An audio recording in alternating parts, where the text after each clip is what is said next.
So like and subscribe if you want to. If not, that's fine. Anthony Edwards was making some rounds on Twitter last night because some quotes from an article he had on ESPN came out. And those quotes are Edwards saying, "To be honest, I can't watch basketball. I'm still not really into it." But then he says, "I love basketball. Yeah, it's what I do."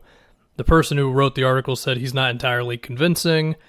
And then Edwards would go on to have this thing about if he was drafted by the NFL, he would let basketball go because you can have more fun in the NFL in terms of spiking the ball and dancing and stuff.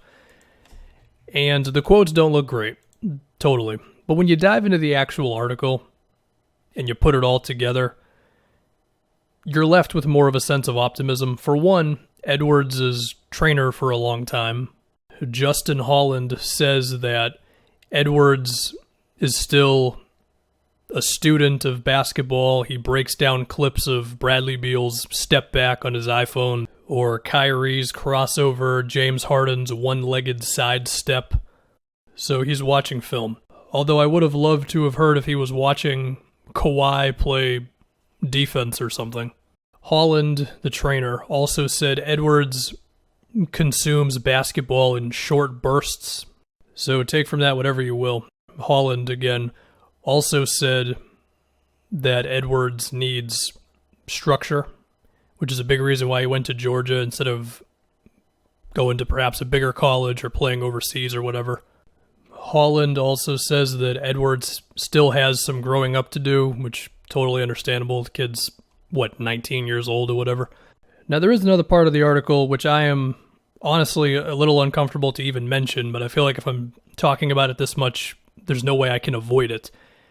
Edwards dealt with the loss of his grandmother as well as his mother. According to Holland, the guy who has a very close relationship with Edwards, it played a big part in everything with the kid, as you would expect.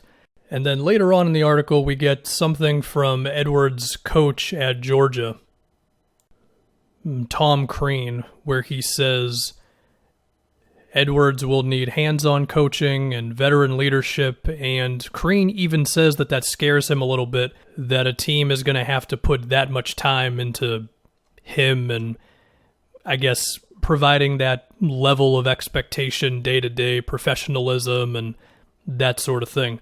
Which makes you think, from Tom Crean's eyes, what does he think will happen if Edwards ends up on a team that doesn't have that professionalism and all that stuff? I mean, if you're looking at the top three, the obvious team to think there is the Warriors, but there's no guarantee Edwards ends up on Golden State. I mean, if Edwards ends up in Minnesota, is he going to fall into some of the bad defensive habits that Karl Anthony Towns and D'Angelo Russell have?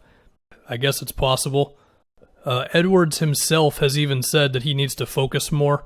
He pointed to his inconsistency in a big game where he had a pretty bad first half, and he had an amazing second half. And you can go down the kid's game logs. I mean, some games he's dropping 20, 30 points. Other games it's 7 points, and his free throw attempts varied greatly throughout the season.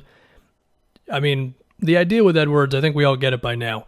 From a physical standpoint, the kid is everything you would want out of a wing player. 6'5", 220 pounds, 40-inch vertical, could be an amazing finisher, offensive rebounds, cutting to the basket, terror in transition, and his handle has gotten to the point where he can beat guys off the dribble, hopefully one day really play in the pick and roll like that, shoot 7 to 10 or so free throws a game in the NBA, and when it comes to the shooting and all that, maybe a little bit more work needs to be done, but he's on the right path to those things, right? But another thing that has plagued Edwards so much is consistency, lack of effort. One game, he's flying all over the place, grabbing rebounds, bringing it up court himself in transition, and just looking like a bulldozer going to the rim. That's a term I've used a few times with him. And then other times, he's just kind of floating from offense to defense and just fitting into the game rather than being the best player. And the one guy who people have compared him to when they want to be cynical about Edwards is Wiggins, and yeah, some of that is there, the passion for the game, all that stuff. However, Edwards is still physically farther along than perhaps Wiggins even is right now. I mean, Edwards, if he really locks in at least on defense, then he could be really something there. I mean, 6'9" wingspan at 6'5" with his strength. That's a guy who could defend a lot of positions if he really wanted to. Now, at the same time, Wiggins has a 7-foot wingspan, so maybe the comparison's already back. But Edwards is definitely still a lot stronger. So we'll have to see, man. I mean, the tweet from 22 seconds ago just said the Wolves continue to operate like they do not want the number 1 overall pick. And, I mean, if you just think about other teams who could potentially jump in for number 1, I mean, there's a rumor that my Celtics want to get top 3. I think that would be a perfect situation for Edwards. As far as what an actual trade would be, I don't know. I mentioned the T-Wolves a little bit earlier. I guess the Wolves are just a wait and see. We're going to have to see how much D'Lo and Towns want to just have fun playing together and how much they really want to commit to defense. We'll have to see if Ryan Saunders would command that sort of professionalism out of a guy like Edwards. If they end up picking him, who knows? If Edwards would fall to 3 to Charlotte, who knows if they'd want to take him. There's even been a rumor that the Warriors might trade number 2 for the Bulls, although then that rumor also suggested the Bulls would want Wiseman because Wendell Carter would be in the move.